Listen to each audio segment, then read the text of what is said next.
Within the vast expanse of Dharma, there arises a profound question.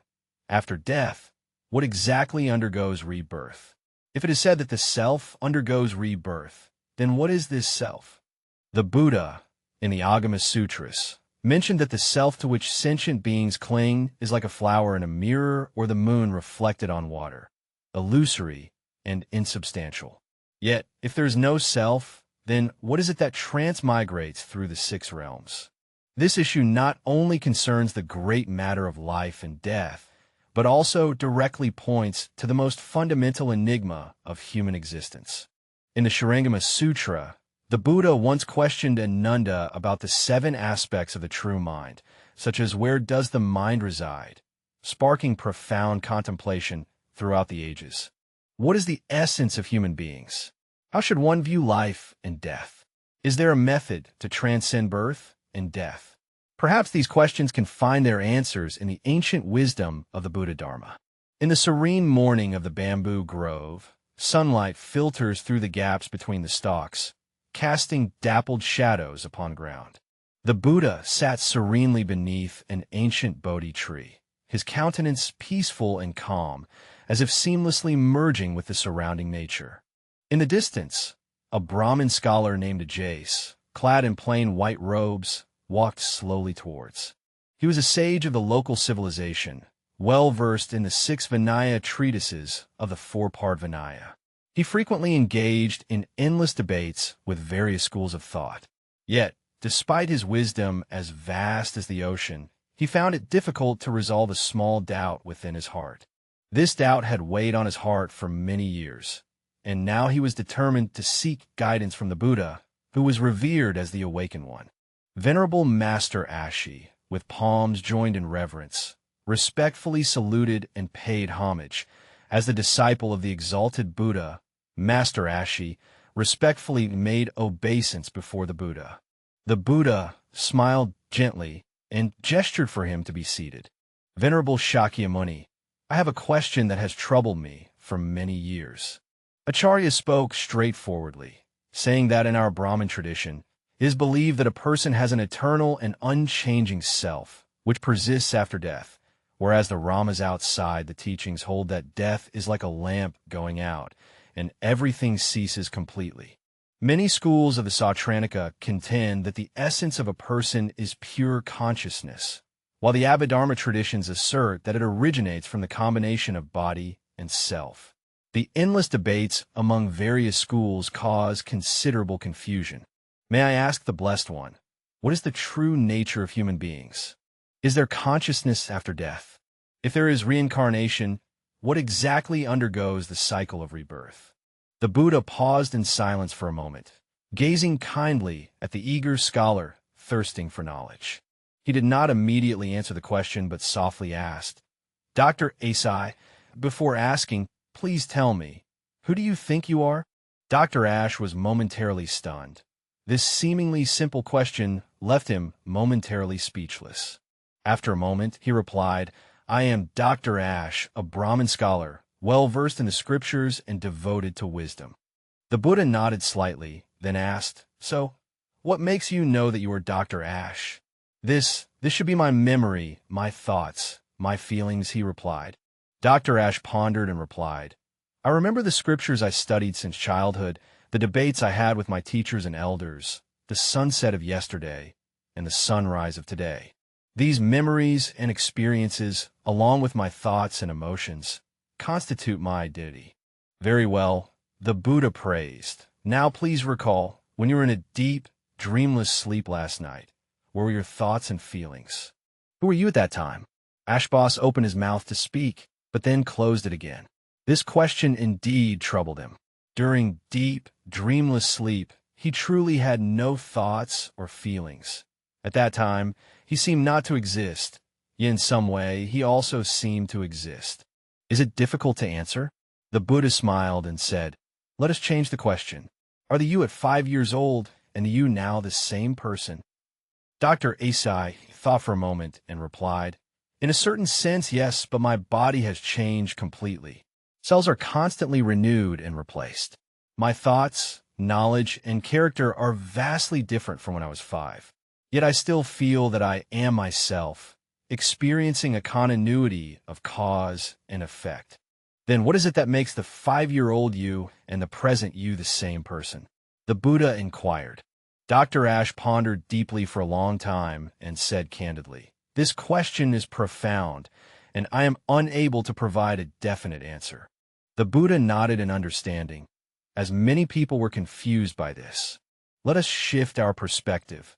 As you contemplate this question, can you become aware of something observing your process of thinking? Master Amitabha closed his eyes and quietly contemplated for a while. After a few minutes, he opened his eyes. Yes, it was the honored one.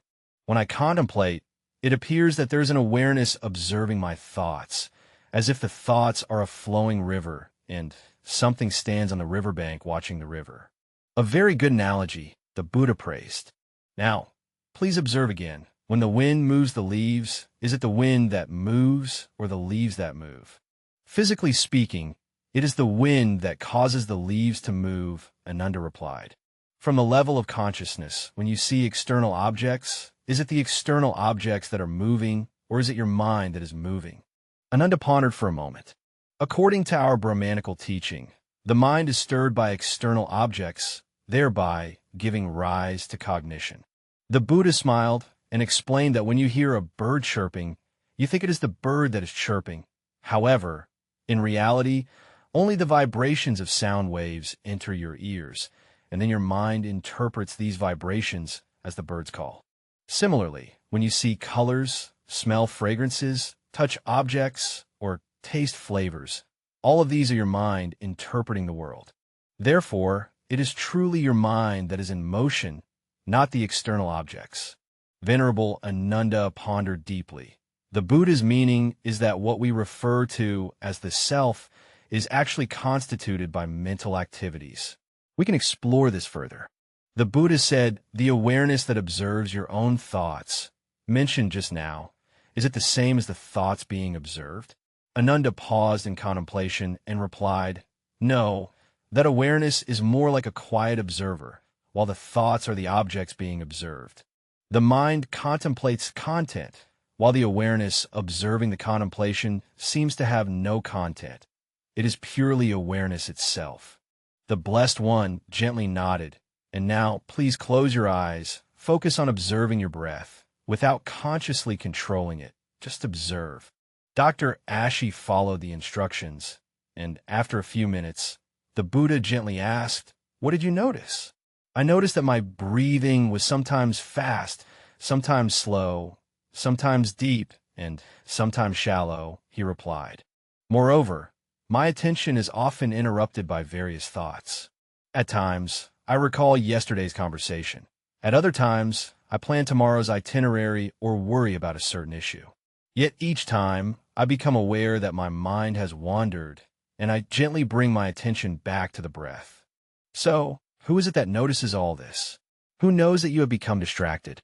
Who brings the attention back? The Buddha then asked. Dr. Asa suddenly experienced a subtle and wondrous sensation. It is a kind of pure awareness. It is neither my thoughts nor my feelings, but the self that observes everything. But this I does not seem to be the same I that I usually assume to be myself. The eyes of the Buddha shimmer with the light of wisdom. You have already approached the essence. This pure awareness is referred to as the mind in Buddhism, but it is not the mind of ordinary thinking. Rather, it is a deeper level of awareness, also known as the nature of mind or Buddha nature. This awareness neither arises nor ceases, neither increases nor decreases, neither defiled nor pure, neither comes nor goes. Asaiva is the eye that sparkles with the light of seeking knowledge. The Blessed One, how does this mind of awareness differ from my ordinary thinking and emotional mind? Are they two aspects of the same thing, or are they entirely separate entities? The Buddha lifted an oil lamp and gazed at it. The flame continuously changed, sometimes flickering brighter or dimmer, swaying to the left or drifting to the right, but its function to provide light remained constant. Similarly, your thoughts and emotions are as changeable as the flame of a lamp. But the mindful consciousness that guides these changes remains constant, like the lamp's illuminating function. The Buddha continued, saying, "We can understand it this way. We have two different levels of mind. One is the superficial, changing mind of thoughts and emotions, like the waves on the surface of the sea, constantly arising and passing away. The other is the deeper, unchanging mind of awareness, like the very nature of the ocean itself that always remains. The waves fluctuate unpredictably, but the essence of the seawater never changes." Ananda seemed to have some understanding, but still harbored doubts. He asked, "What happens at the time of death? Do both kinds of consciousness cease?" The Buddha pondered for a moment and then said, "Imagine a person awakening from a nightmare. The fear and suffering experienced in the dream vanish, yet the consciousness of being awake still remains. The relationship between death and life is, to some extent, like the relationship between dreaming and waking. The superficial mind of emotional thoughts is like the content of a dream, which will dissolve with death. But the deeply aware mind, like the consciousness that can dream and awaken, does not cease with the end of the dream. However, most people do not recognize this deep, aware heart, so they experience fear at the time of death, just as those who do not realize they're dreaming feel fear in a nightmare." Asvapati appear to be in deep contemplation. The meaning of Shakyamuni is that by recognizing this profound, enlightened mind, one can transcend the fear of birth and death. Moreover, the Buddha responded that realizing this original face is the beginning of liberation. Suffering arises from attachment, and attachment stems from a mistaken understanding of the self. When you realize that you are not the ever-changing superficial mind, but the unborn and undying deep awareness, attachment naturally diminishes and suffering naturally dissolves. Asapa fell into deep contemplation and after a moment continued to ask, "Then is the cycle of rebirth and transmigration real?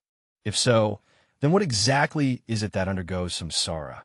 The Buddha did not answer directly but asked, "When river water flows into the great ocean, is it still river water?" After reflection, Asalpa responded, "No longer is it the same. It has become part of the great ocean, losing the distinctiveness of the river's waters." The Buddha further asked, "If one takes a ladle of water from the vast ocean and pours it into the source of a river, which then flows back into the ocean, is this the same ladle of water undergoing samsara?"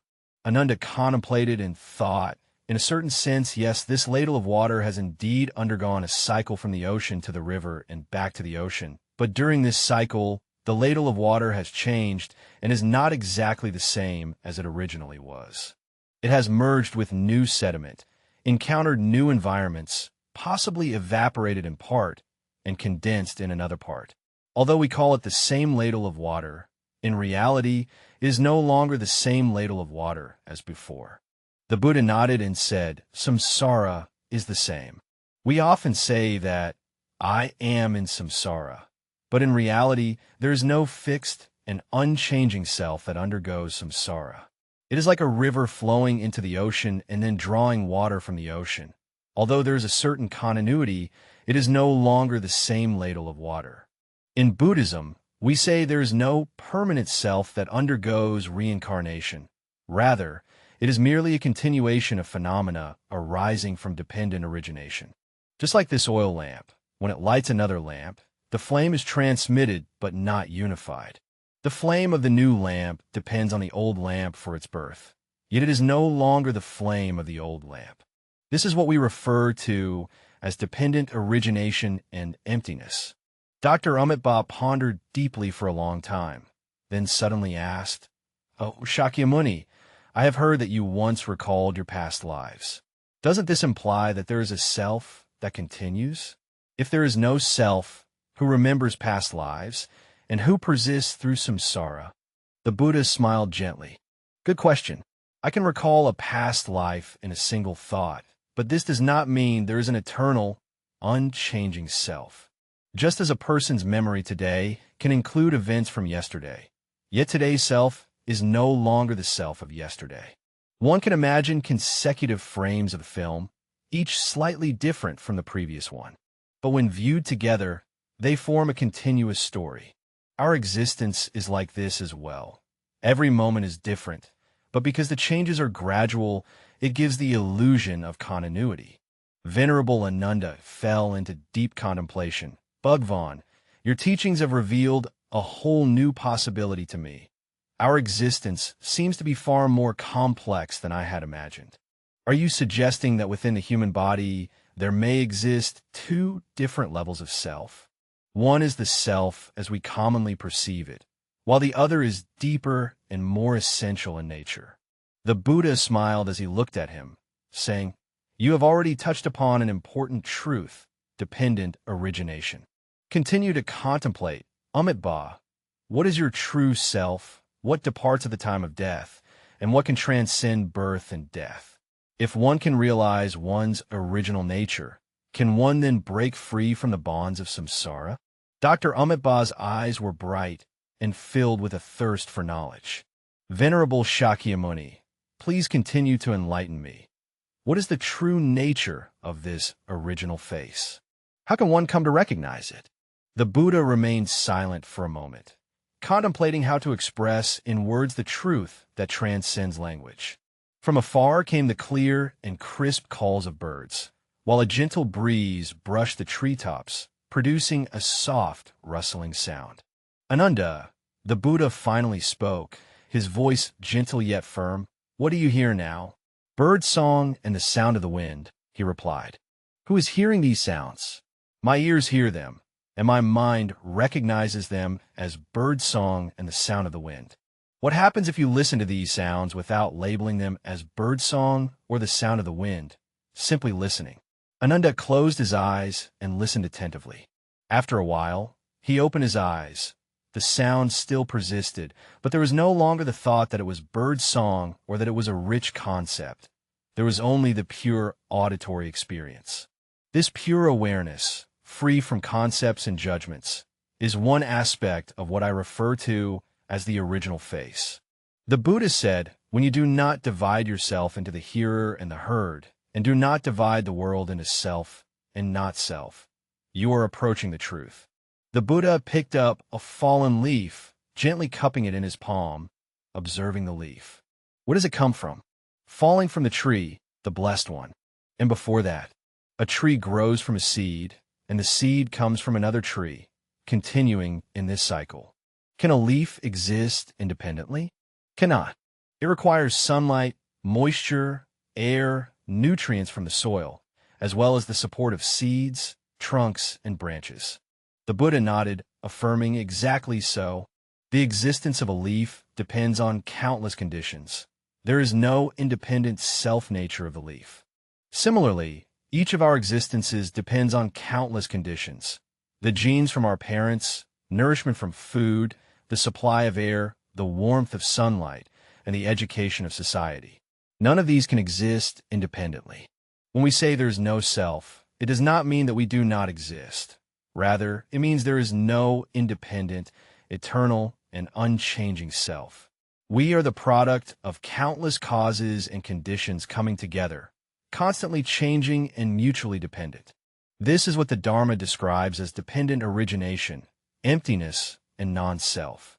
The scholar ACI pondered deeply. Bhagwan, if there is no eternal self, then what is the purpose of practice? Who practices and who attains liberation? The Buddha smiled and replied, "It is like rowing a boat across a river. The boat is just a tool, and once you reach the other shore, you can let it go. Similarly, my concept is a tool to cross the sea of birth and death, but ultimately it must be relinquished. Practice is the gradual process of letting go of the self. Imagine a river flowing down from the mountains, passing through the plains, and ultimately merging into the vast ocean. The river water never ceases to flow. Each moment is new, yet it maintains continuity. Practice is like a river, continuously flowing toward the ocean of liberation. Liberation is not about some self obtaining something, but about letting go of the illusory ego and returning to the originally complete peaceful nature of the mind. Just as dark clouds disperse, The bright moon naturally appears. The moon has always been there, only obscured by the clouds. Venerable Ananda seemed to have realized that the Buddha's intention was that practice is not about creating something new, but about revealing the truth that has always existed. Indeed, the Buddha's approving nod signifies that all sentient beings inherently possess Buddha nature, but due to ignorance and deluded thoughts, they are unaware of it.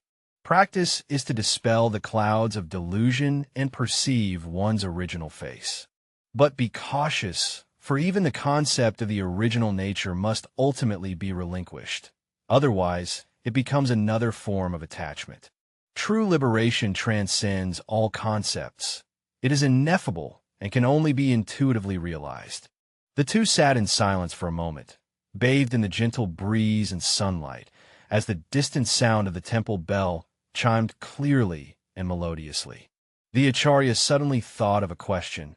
Shakyamuni, if everything arises from dependent origination and is impermanent and constantly changing, then what is the meaning of morality? How do the causes and effects of good and evil arise? The Buddha smiled and said, precisely because everything is interdependent, morality gains greater significance. Your actions affect others, and others' actions affect you. Everything mutually influences each other within the web of causality. Wholesome deeds are like planting good seeds, naturally bearing wholesome fruits. Unwholesome deeds are like planting poisonous weeds, inevitably producing bitter fruits. It is not that there is a judge rewarding good and punishing evil. Rather, actions themselves inherently contain their consequences, just as a seed inherently contains the future plant. Karma is not the shackles of fate, but the ladder to liberation.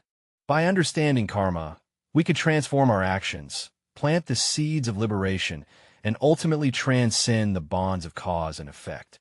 Amitabha Buddha, as if realizing something, Shakyamuni, your teachings are very different from what I have learned before. The Brahmin tradition teaches us to purify ourselves through rituals and ascetic practices, ultimately achieving unity with Brahma. However, you say that liberation does not lie in external rites, but in the awakening of the mind. The Buddha nodded and said, rituals and ascetic practices can be beneficial tools, but they are not the ultimate goal. True cultivation lies in introspecting the mind and clearly seeing the true nature of reality. Whether a king or a lowly person, a wise one or a fool, all beings possess equal potential for awakening. Just like the finger pointing at the moon, the Dharma is merely a tool pointing to the moon, not the moon itself. Whether it is the scriptures, rituals, meditation, or the words I'm speaking now, they're merely tools aimed at helping you see your true nature. Acharya Asa deeply resided in one palace. The Blessed One, I understand. Spiritual practice is not about seeking something new, but about recognizing what has always been present. It is not about becoming something, but about discovering what one originally is. The Buddha smiled gently and nodded. You have grasped the essence. Remember, language and concepts can only point to the truth, but are not the truth itself. Ultimately, you must personally experience it to truly comprehend. Then, how should I begin my spiritual practice? Venerable Ananda earnestly asked, beginning with present moment awareness. The Buddha attained enlightenment by focusing on the breath, observing thoughts, but not being carried away by them. When seeing a tree, simply see. When hearing a sound, simply hear. When a thought arises, simply be aware. Do not pass judgment. Do not become entangled in the narrative. Simultaneously cultivate compassion and wisdom. Compassion without wisdom leads to blindness. Wisdom without compassion becomes dry and dull. The two are like a bird's two wings. Lacking one wing makes it impossible to fly. Most importantly, maintain an open mind. Do not cling to any concepts, including what I have told you today. Practice, experience, and verification. This is the true path of cultivation. Dr. Ash bowed deeply once again, expressing profound gratitude for the teachings of the Blessed One. Your wisdom is like a bright lamp, illuminating the fog within my heart. I will cultivate according to your guidance, hoping that one day I can truly understand the mystery of birth and death." The Buddha looked kindly at the eager scholar, saying, "The mystery of birth and death is not distant. It lies within your own heart. The present moment is exactly what is, inherently complete. There is no need to wait for future lives. Living in the now, being mindful of the present, liberation is also found in the present moment." Sunlight shone upon the two, casting long shadows. A leaf drifted silently from the tree, gently settling on Dr. Ace's shoulder. He gently picked up the leaf, feeling its texture, color, and shape, as if seeing a leaf for the very first time. In that moment, Dr. Ashe seemed to touch upon a kind of understanding that transcended language. It is not the accumulation of knowledge, but the awakening of the mind, not the grasping of concepts, but direct experience. The meaning of life does not lie in answering all questions, but in living the fullness of the present moment. The breeze that startled the snake in the bamboo grove still gently caressed, and the birds still sang, yet in Dr. Ashe's eyes, everything appeared entirely renewed. The mystery of birth and death may never be fully answered by words, but in the deep awareness of the heart, the answer has already manifested. Whether in life or death, coming or going, the original nature has never changed. Recognizing this point is both the beginning and the end of practice.